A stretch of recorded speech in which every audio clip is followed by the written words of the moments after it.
Good evening, everybody, and I'd like to welcome everybody to the Saugeen Shore September 16th meeting of the Committee of Adjustments. I'd like to remind all the members of the committee of their duty to report any pecuniary interest either now or when the issue arises. There's two public hearings on our agenda tonight. Item number 3, adoption of the minutes. Motion moved by Mrs. Kuntz and seconded by Councillor Grace that we adopt the minutes of the August 19th, 2019 meeting as circulated. All in favor? Carried.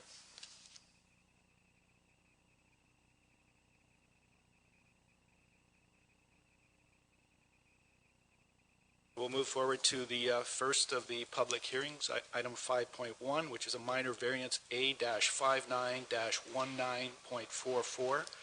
Barry's Construction and Insulation Limited, 361-370-389, 393, and 394 Rosner Drive.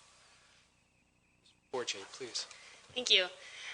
So you can see the lots highlighted here on the slide. Those are the lots in question for this minor variance.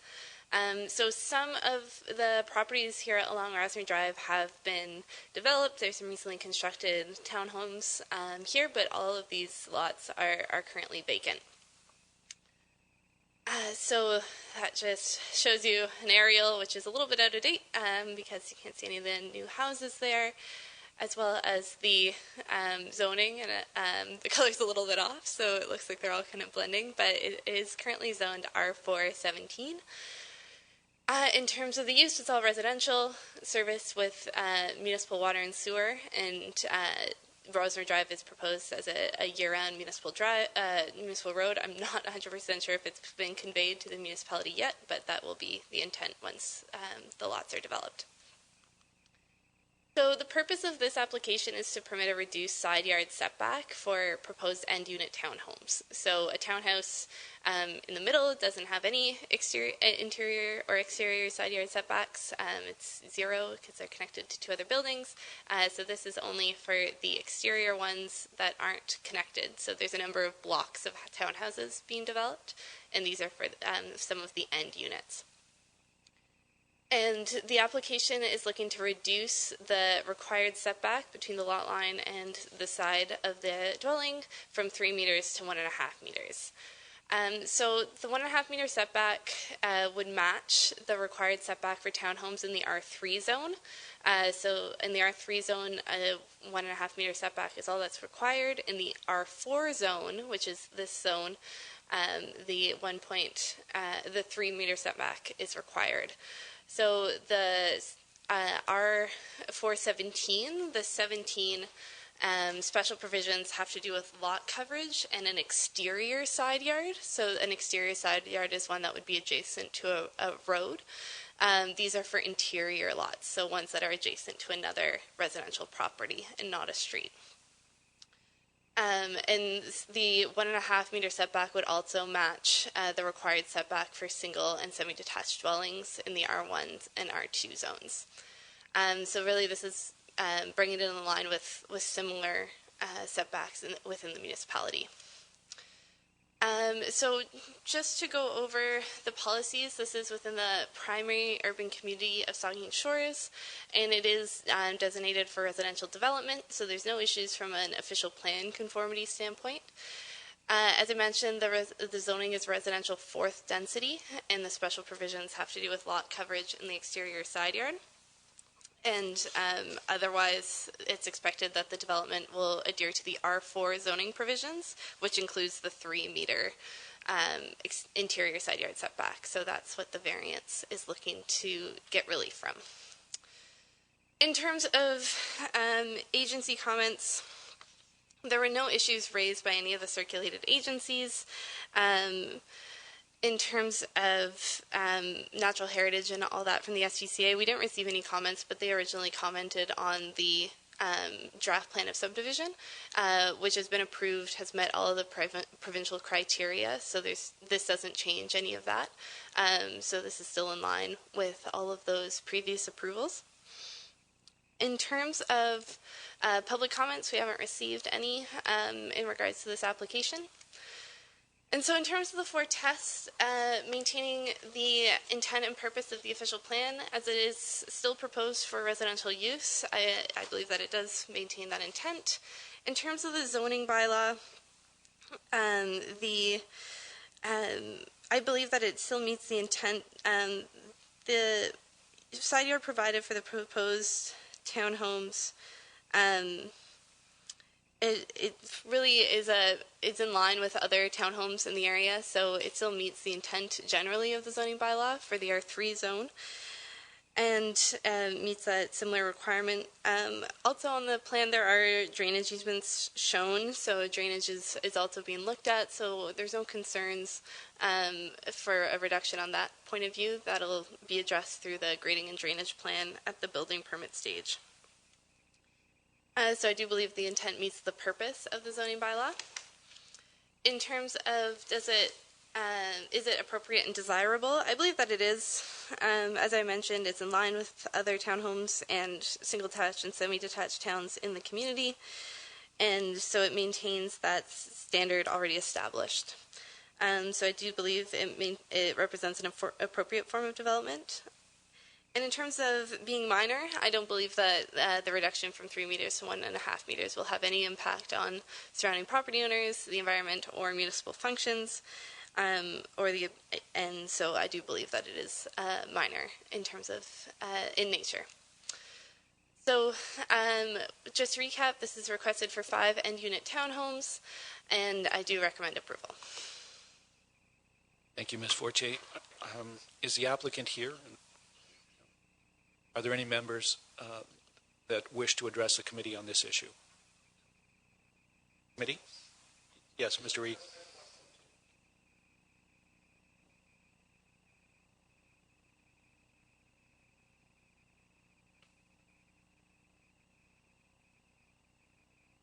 So I don't believe so. I'd have to. Maybe Jay can see it on the computer what it is on the slide. It's kind of hard to. I mean, it just says that there are single detached on the north side of this block of townhouses. Single detached dwellings. I think these 3. Over here.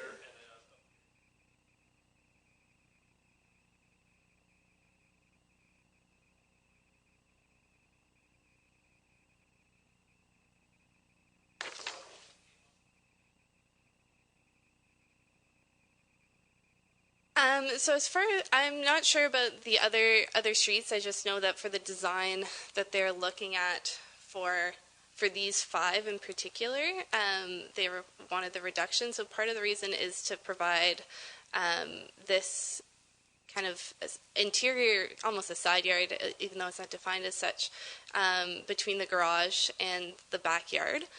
For some of these units. So this is something that I've heard from other developers has been found to be a big selling point for townhomes, is to have direct access between the garage and the backyard.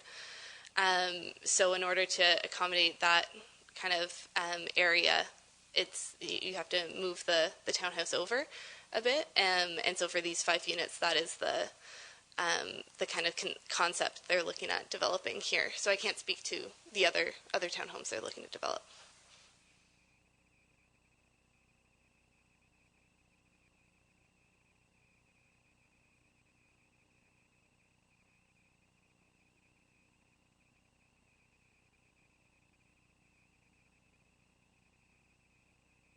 Mm-hmm.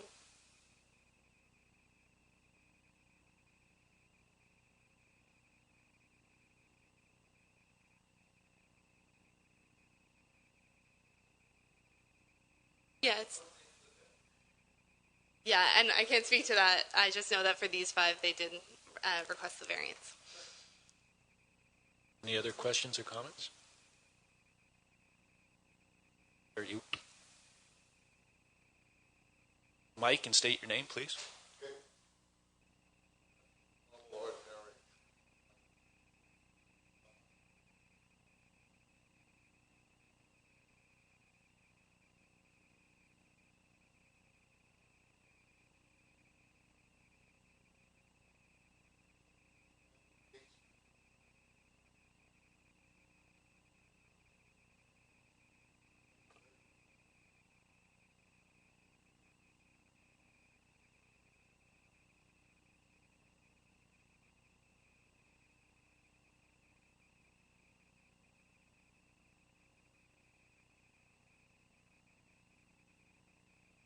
Uh,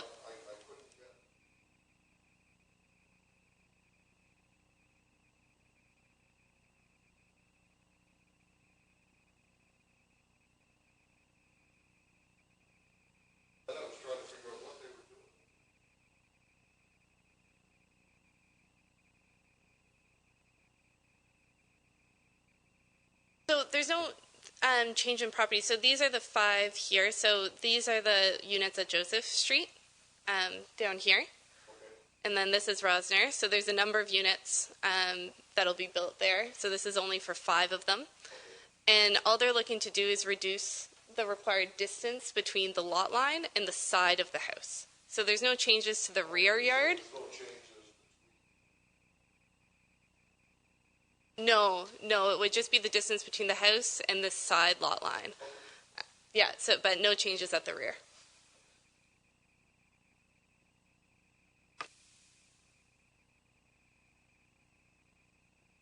Committee, any other questions, comments? Yes. Councilor Grace? Thank you, Mr. Chair.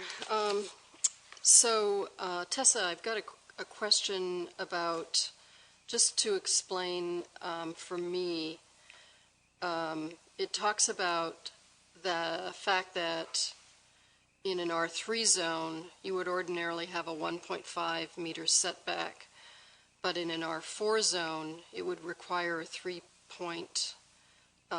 meter setback for the interior side yard. And it sounds like from your oral explanation that it has something to do with lot coverage differences. Is that, or why the difference between R4 and R3 in that interior side yard? I can't say why exactly. I don't know why they don't match. But that's just in the R4, the required setback is 3 meters for townhomes, and in the R3 it's 1.5. In terms of the coverage, that was just a special provision that was added in the zoning for these units when they were developed to allow for, I think it was like a 5% increase in coverage at the time. So I think that coverage is not relevant now, since we did the update to the bylaw last year and permitted increased coverage kind of across the board. But at the time of the zoning, I think these went up to a 45% coverage or something like that. So the R417 provisions, the special provisions, had simply to do with exterior side yard and coverage, and otherwise it was R4. But in terms of why the R4 requires the 3 meter setback for an interior side yard and the R3 doesn't for townhomes, I can't say why that. Mr. Chair, could I ask, Mr. Posner, do you know what the difference is? Why there's that difference? The thinking was R4, there is more density, bigger units, or more units rather, and so the spatial separation between structures was more desirable. Okay. Though in this case, it's a greenfield development. It doesn't have those same impacts that, say, trying to retrofit a R4 zone into an existing neighborhood would have. So that's why we did not object to this request. Okay, thank you. And I've got one more. It's not really a comment. It's for the record. It's not anything to do with Tessa. I know you're not in control of this. This is for the powers that be at Bruce County Planning. I brought this up before, but I wanted to mention, because I've had several complaints from constituents who are trying to navigate the planning site. It's very awkward, confusing, doesn't work. When I looked at these 2 planning applications that are before us in this meeting, I could only actually open one link on one of the items. And I didn't have the same problem with the applications that are coming before us for the Planning Committee meeting. But I will ask again if we can have the relevant documents attached to the whole file that we see when we get our file, our agenda. Because to go back and forth and try and, click on a link and then 90% of them in this case did not open, it's frustrating. Thank you. Thank you. Any other questions? Not, I have a motion before me. A minor variance application A-59-19.44 be approved, subject to the following conditions: that any future development on the property conforms to the provisions of the zoning bylaw, and that the decision applies only to the proposed development as indicated on Schedule A attached to the decision sheet and forming part of this decision, that the minimum interior side yard setback be no less than 1.5 meters. All in favor? That's carried.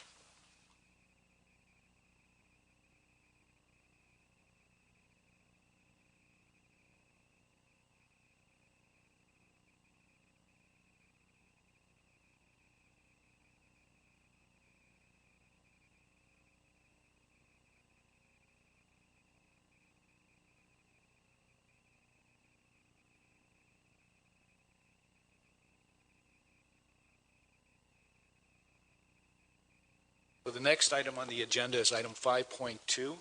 It's a minor variance, A-60-19.48. Margaret Elizabeth Betty Clemens Jones at 337 Lake Street. Tessa? Thank you. So you can see the property just here, and so this old road allowance, that's actually the beach, and the lake is over this way. So we're right near the intersection of Lake Street and 3rd Street at the kind of southern end of Southampton. And so you can see there's an existing dwelling on the property, an existing cottage, and the lot is zoned R1 and EP. Now the EP zoning that you see on the mapping is not accurate, so we have received updated mapping from the Conservation Authority. In terms of the surrounding uses, it's residential as well as the beach and Lake Huron. There's municipal water and sewer, and Lake Street is a year-round municipal road. So you see this is the proposed site plan here. So the lot is proposed to be severed into two residential lots. So this green here represents the updated hazard mapping from the SVCA. So you can see it's been significantly reduced from what's on our current mapping. So it's really just the front of the property along Lake Street and no longer kind of the interior of the property going towards the beach. So this, in order to permit the severance, the minor variance is required on two fronts. So one is to permit a reduced lot frontage for the retained parcel. So the frontage for the retained is supposed to be 14 meters. The required is 15. And then the other variance required is for lot size. So in the R1 zone, a 500 square meter lot size is the requirement. And here the applicant is requesting lot sizes of 451 square meters and 424 square meters. So just in terms of a little bit of background. So the existing dwelling is proposed to be demolished, and the applicants intend to, you can see it you can sort of see it here. It would go over the proposed property line, and the applicant is intending to hold on to the retained parcel, construct a new dwelling, and then sell the severed parcel, presumably to be built upon. In terms of the policies, in terms of the PPS, this is within the primary settlement area of Saugeen Shores, and infilling is generally encouraged by the PPS as it supports an efficient use of land and resources. In terms of natural heritage, the SVCA noted that the features affecting this parcel include significant woodlands, fish habitat, significant wildlife habitat, and potentially the significant habitat of endangered species and threatened species. However, the SVCA evaluated the potential impacts from this development to be negligible and did not recommend the preparation of an EIS. And as the property has been previously developed for a number of years, it was deemed that there was low archaeological potential here, so we did not require an archaeological study. And then just in terms of the last point for provincial policy would be hazards. And so the SVCA noted that changes to the hazard area on the lands, noted the changes to the hazard areas on the lands and the revised mapping, and all development can be located outside of these hazard lands. However, and development will be subject to the SVCA's regulation to ensure that that's adhered to. In terms of the local official plan, the property is within the residential environmental hazard area of Saugeen Shores, as well as Special Policy Area 2. So the residential designation permits the proposed and existing residential uses, and the revisions to the hazard lands are coming from the SVCA.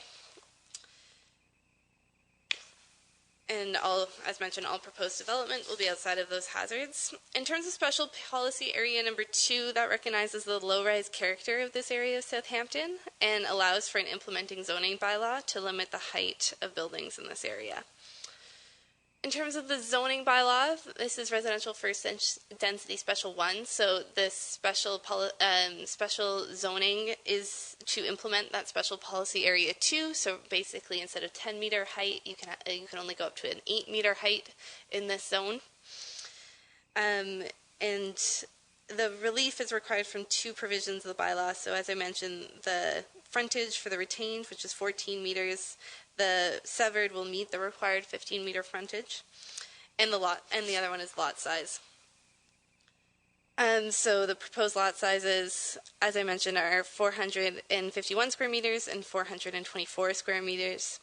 The intent of the minimum lot size is to ensure that appropriately sized dwellings can be constructed on a parcel while meeting the required setbacks and coverage. So the site plan provided, so these show a building envelope of 170 square meters, or about 1,800 square feet. So, still a substantial building envelope. And this lot size is in line with similar lots in the area, in the lot fabric in this area as well.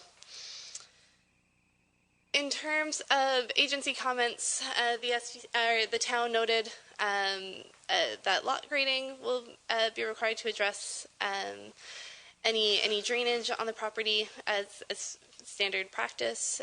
Services will need to be installed to the severed lands, and 5% cash in lieu of parkland will also be sought. In terms of the SVCA, they provided us the updated hazard mapping, did not recommend the preparation of an EIS, confirmed that the development will be subject to their regulation, and they had no objection to the proposed variance. There were no public comments received in regards to this application. So in terms of the 4 tests, I've kind of gone through the first 2. I do believe that it adheres to the official plan and the zoning bylaw. In terms of it being appropriate and desirable, I believe that it is. The proposed frontages and lot sizes, as I mentioned, are consistent with many of the lots in the surrounding area and will allow for infill, which is generally desired by both provincial and local policies. And in terms of, is it minor? I believe that it is. I don't believe that this variance will have a significant impact on the area or adjacent property owners. So I do recommend approval. Thank you, Ms. Forche. Does anybody representing the client wish to address the committee? Mr. Davidson.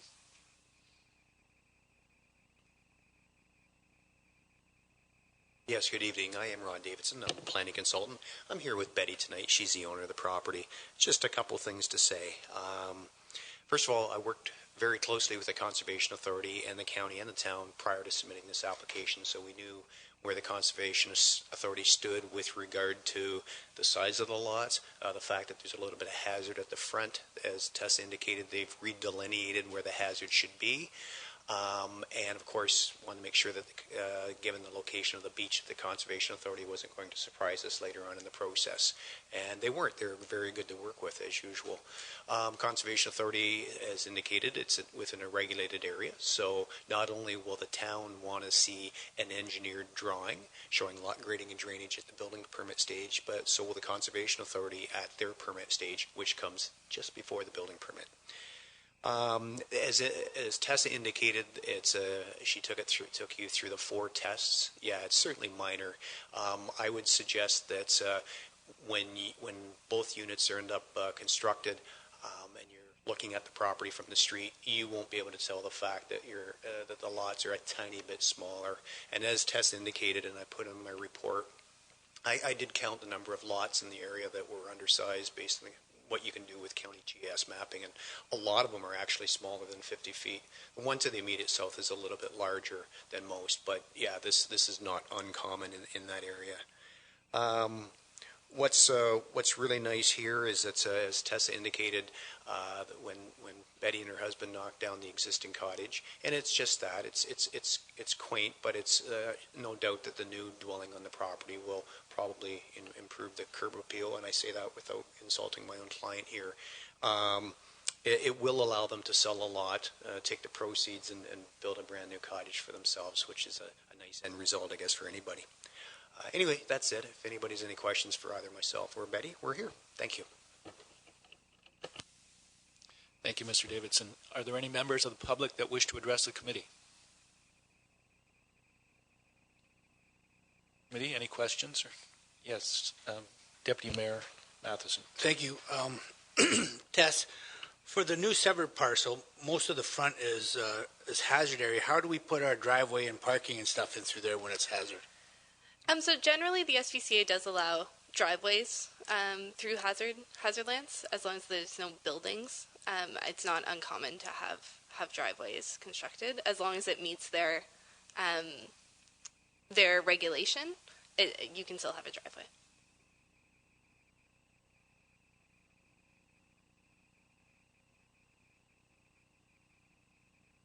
In terms of, I don't think there'd be any issue from like a tree clearing in terms of the SVCA's regulation. It would just be ensuring that the grading is done within their requirements would be the main thing, I would think. Committee, any other questions, comments? If not, I have a motion moved by Mr. Reed, seconded by Councillor Rich, that minor variance application A-60-19.48 be approved, subject to the following conditions: that any future development on the property conforms to the provisions of the zoning bylaw, and that the decision applies only to the proposed development as indicated on Schedule A attached to the decision sheet and forming part of the decision, that the minimum frontage be no less than 14 meters, that the minimum lot area be no less than 424 square meters. All in favor? Carried.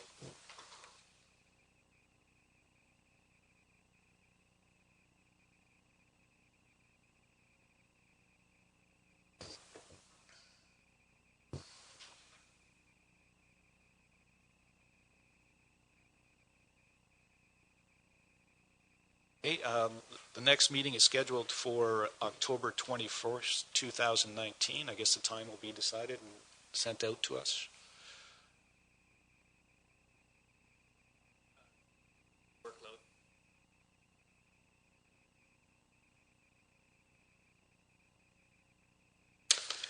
I have a motion here by Councillor Grace and seconded by Mrs. Kuntz that we do now adjourn to meet again at the call of the Secretary Treasurer. All in favor?